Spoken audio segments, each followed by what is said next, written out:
Hey guys, I'm really happy to be sharing this video with you guys. We've been working on this project for a really long time, this real estate project. I'm currently sitting on an 8,700 square foot lot located in Rosemead, California, which is about 10 miles east of Los Angeles. On this lot located in the back of me, we have a brand new single family house that has 2,345 square feet of livable square footage. It has 4 bedrooms and 4.5 bathrooms.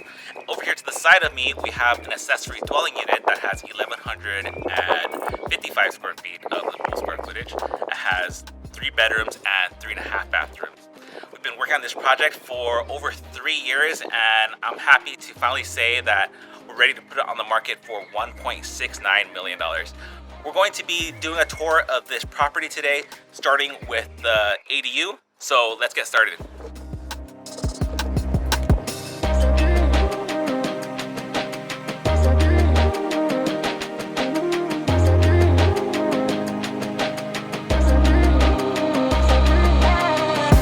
Okay, so when we first purchased this house, this structure here was the main house of the entire property. We re-permitted this house to be the accessory dwelling unit, meaning that it's the back house. And now the front house, the new house that we built, is the main house. When we first purchased this house, it was 3 bedrooms and 1 bathroom. And now it's 3 bedrooms and 2.5 bathrooms. So we basically totally redesigned the layout. Another thing that we did is that over here on the kitchen island area, there was a wall there.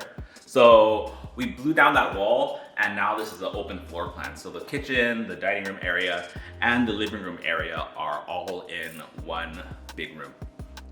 Talking about some of the material that we chose, the flooring is luxury vinyl tile. So it looks like wood, but it's actually vinyl.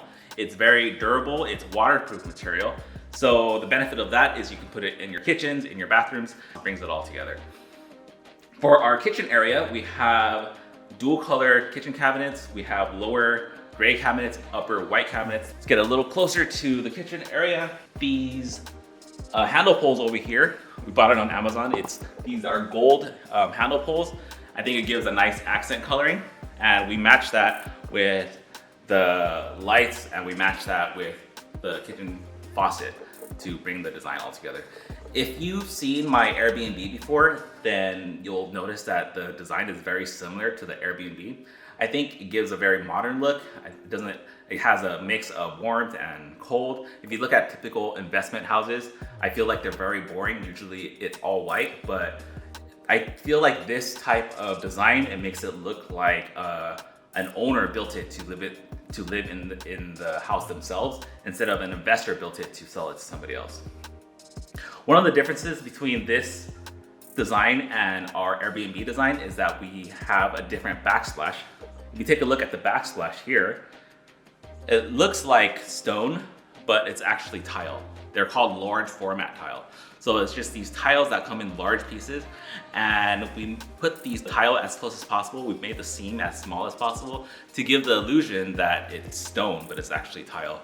It's very cost efficient. It's probably, for us, probably 10 or 15% of the cost of real stone. And the benefit of it being so cheap is that we just feel fine just putting it all the way up to the ceiling.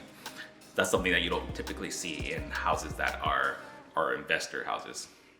So let's take a look at the rest of the house. Over here we have the bathroom. So there's nothing too special about this bathroom. This bathroom is the original location of the previous bathroom. So we kept this location, but we made this bathroom smaller. And on the other side of this wall, there is another bathroom. So that's how we were able to basically fit more bathrooms into this house. This is still a full bathroom though. There's still a full tub and a shower, toilet, and sink, everything. So let's take a look at some of the rooms. We didn't do too much to the rooms. Just changed the flooring. We changed the windows, light fixtures, just made it nice. Here is another room. Pretty much same thing. Over here, at the end of this hallway, is a powder room. Before, there was nothing here. At the end of this wall, there used to be a door there. And what we did is we closed off that door. We put another door here and basically put some plumbing, and now there's a powder room here. It makes the house a lot more functional. So basically, if people have guests, they can just go to this bathroom or they go to the front bathroom without having to go into a bedroom. Take a look at this bedroom here. This is the main bedroom, the master bedroom, if you will. And nothing too special about this area. I mean, just a normal bedroom. Change the flooring again, of course. New windows. But the most important part of this bedroom is that it has its own bathroom. On the other side of this wall was the other bathroom that we were at. And now this bedroom gets to have this ensuite bathroom all to themselves. They don't have to share with anybody else. All right, so that's it for the accessory dwelling unit. Let's head to the main house and tour the main house. Okay, so we are now in the main house. Right away when you walk into the main house, you notice these super high ceilings. They're, I think, about 25 feet. I don't remember exactly how high they are, but I think they're about 25 feet. If you look at this door in the back of me, it's a 9-foot door, and I'm 5'7", so I'll just walk over there to give you a sense of scale. Okay. If you just compare that door to the rest of the ceiling height, you probably could fit almost 3 doors, not quite. So I think that's about 25 feet.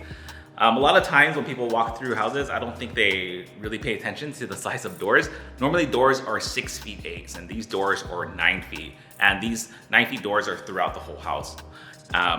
Whether it's in the bathrooms, the bedrooms, it's everywhere. So I think that also gives a nice luxurious feeling. Something, again, you don't normally see in investment houses. So this entrance opens up into the family room, this family room area here, and then it connects to this dining room. I was a little skeptical at first about having this dining room, basically having the front door open into the dining room, but I actually really like this layout now. It allows you to sit in the dining room area and be able to enjoy a lot of your house, especially the high ceilings of your house. There's a bunch of natural light that comes in too, so if you want to work here during the day, you get to enjoy that natural light. We have this really cool modern light fixture here. It looks really luxurious. And again, on the floor, you can see that we use luxury vinyl tile. Again, we use that throughout the house. In the bedrooms, in the kitchen, you'll see, and sometimes in the bathroom. All right, let's move on to the living room area. Over here in the living room area, it's a nice, spacious living room, nicely furnished. I think one of the cool features of this living room is that there's this cool cove feature, that there's a cove that spans the perimeter of this living room, and then we put LED lighting in between the coves to have this really cool lighting effect. Over here, there's the garage. Nothing too special about this garage, but there is the laundry hookup in there. There's a utility sink, there's some storage, and you can't really see it here, but the corner over here or so, there is EV, there's electric vehicle ready. There's a plug there. So basically, state of California requires you to have your garage to be EV ready. Actually, that was a requirement from I think 2017. But now, if you were to build a house now, there is solar requirements, meaning that you have to put solar on your house to cover your electricity bill. So the construction of California houses are getting higher and higher. I don't really understand how people can build new houses and make a profit on it. So actually at our price of at 1.69 million, I think it actually makes a lot of sense. It's gonna be hard for someone to even build a house today and acquire land this large and be able to create their house, to build their house for less than 1.69. All right, so moving on to the kitchen area, you'll see that it's a very similar style to the back house. We have gray lower cabinets, white upper cabinets. We have these gold accent color with the handles, the light fixture, and the faucet. We have white quartz countertop. This island here is super huge. It's really long. It's 9 feet long. And the reason why it's so big is that this quartz countertop comes in 9 feet slabs. So But whether or not you use all 9 feet or you use 6 feet or 7 feet, it's gonna cost the same because you have to buy the entire slab. So we just figured, you know, might as well just use the entire everything that we have, and just all we need to do is buy a little bit more cabinetry underneath to support it. For the backsplash, we have it's the same thing. We have large format tile. It's a little bit more shiny, so it gives a little bit more of that illusion that it's stone, but it's actually tile. We were able to go all the way up to the ceiling because, again, it's not that expensive. We actually saved some money by going up to the ceiling instead of putting cabinetry on the side of the hoods, because we just figured that this kitchen is already so big, it already has a bunch of cabinetry, so might as well just make this tile go all the way up to the ceiling. It makes it look really cool, and we actually save some money.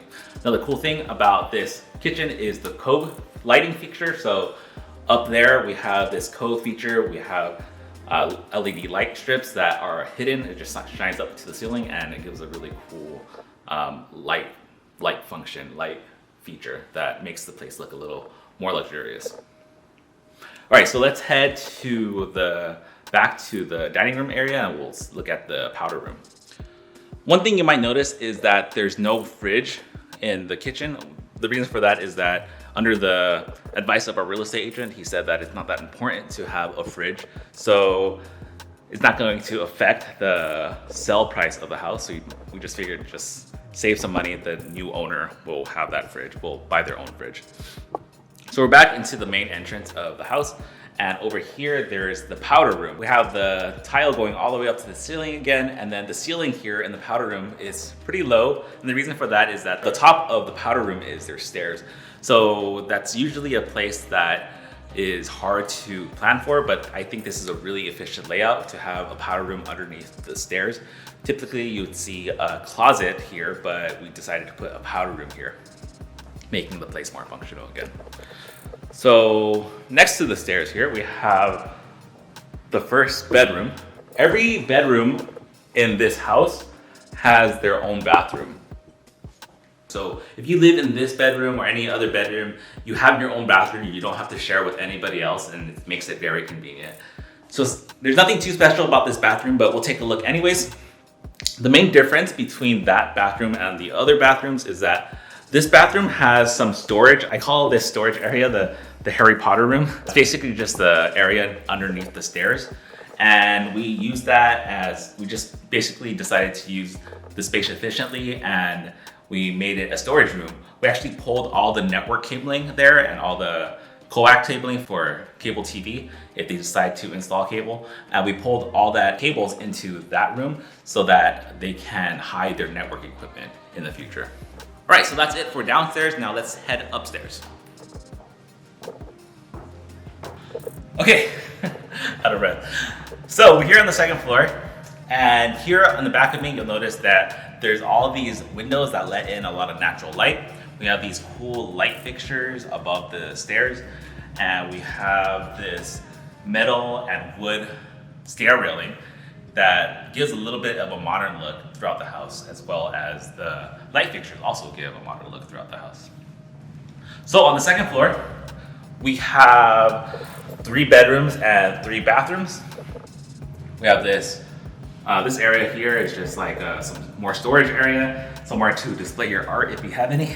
Over here to my right, your left, is another bedroom. To my left in there is another bedroom. Those 2 bedrooms are roughly the same. The one to my left, your right, is a little bit smaller, but it has a slightly larger bathroom. And the room to my right, your left, that room itself is a little bit bigger, and that one also has a walk-in closet. So now let's head to the master bedroom. All right, last but not least, we have the master bedroom. It's a very spacious room. We have a bunch of windows for natural light. Of course, we have a walk-in closet, and the main feature, I think, of this master bedroom is the master bathroom. So let's take a look at the bathroom. So I really actually liked how this design came out for this bathroom. There's a lot of details in this bathroom. So there's these gold faucets, there's a lot of gold everywhere, gold towel bar, gold door handles, even door hinges are gold. So we really paid attention to detail in this bathroom. These pendant lights, normally you don't see pendant lights in bathrooms, but it really works out in here to have these pendant lights. Just to go over the layout, there's the soaking tub, there is the separate shower, and to the back right of me, your left, there is the water closet that has the toilet. So we designed this bathroom, but kind of by accident. So what happened was that this window behind me was kind of built in the wrong place. It's supposed to go shift a little bit to my left, your right, about 6 inches. But since they built it in the wrong place, this actually forced this door here, this wall, was actually too far this way, too far to the to my right, your left. And because of that, this countertop ended up being too shallow to be able to fit cabinets underneath. So what we did was we improvised, came up with this design where this countertop is a little bit shallow and we just have these farm sinks that stick out. And instead of having cabinets underneath, we just have this wood shelf here where people can put their towels and whatnot. So it actually worked out really nicely. This design came out really cool. We also have these large format tiles. We have it on all through the floor and all the way up to the ceiling. Nice luxurious look as well. All right, so that is the tour of our $1.69 million house. As the recording of this video, we actually have an offer that we're probably going to accept. So if you haven't subscribed to this channel yet, then make sure to subscribe, because in our next video, we're gonna be talking about the numbers. We're gonna be talking about how much that offer is, how much it costs to build this house, and how much profit we're potentially going to make. So stay tuned for that video. As always, thanks for watching. I'll see you in the next video.